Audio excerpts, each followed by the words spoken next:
Your Grand Island, Hastings, and Kearney local forecast with meteorologist Kit Cloninger. Well, it's been a pretty nice day here across the state of Nebraska. A little bit warmer than what we've gotten used to over the past week or so.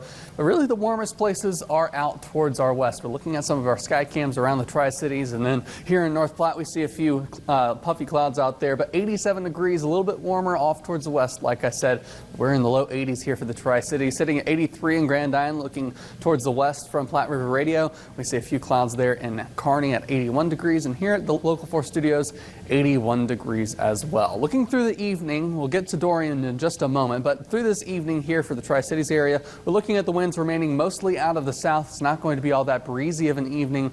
A little bit warmer than last night. We'll be in the 70s through most of it, but then getting down into the 60s a little bit after midnight. So looking over the next 3 days, though, we are looking at temperatures warming up for Labor Day. So as we head out to the State Fair tomorrow, might be on the hot, hazy side of things rather than what we've been seeing. But fortunately, looking through the week ahead, we've got a lot of sunshine. We'll be up and down a little bit, 80s and 70s. Then by the weekend, we've got a couple chances of some rain. Now, I left off the numbers for it because it could be really either day at this point, but looking at that chance growing as we head through this week. But now moving on to Hurricane Dorian, because it is one of the most intense Category 5 hurricanes that the Atlantic has ever seen, especially the Bahamas has ever seen. So let's zoom in, because this eye wall right now, as the sun begins to set on it, the eye is about 20 miles across as it moves over the island of Abaco, heading towards Grand Bahama here. 910 millibars. Again, one of the most intense hurricanes on record here. 185 mile an hour sustained winds,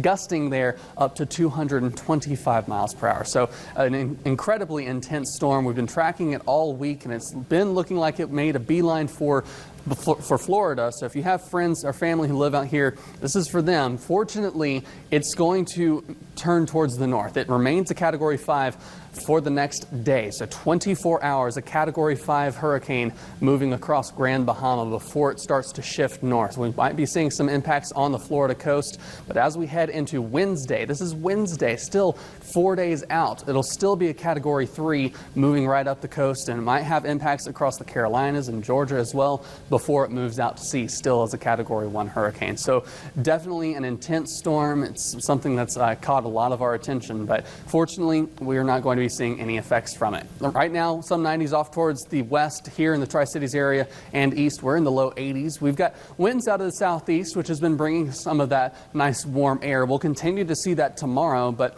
as we head through Futurecast in a moment, we'll see a front switch things around. We've got a few clouds around the area right now, but let's go ahead and take a look at Futurecast. Here's the front off towards our north. It's going to sort of stay there for the next little bit. We might be seeing a couple waves of some showers overnight tonight. It's not going to be a washout. It's mostly going to clear up by midday. But notice it's all north of Interstate 80 here for the Tri-Cities and the State Fair. They don't need any more flooding at the State Fair for their last day, so it looks like they should be in the clear tomorrow. But as we head through Monday, that front begins to sag towards the south. You see it now here Tuesday early morning. It's just south of the Tri-Cities area. That'll bring the cooler temperatures back in that we just saw on the 7-day forecast. So then through the rest of the week, we'll have this northerly flow, and that'll continue to bring us some nice cool temperatures. Right now, forecasted lows overnight tonight look to be mostly in the upper 60s, so a mild morning starting off tomorrow, but nothing in the 70s, which would indicate a much warmer day. Through the day in the afternoon, we'll see those temperatures getting up into the upper 80s, low 90s for some of us. Off towards the west, though, it'll be a little bit warmer.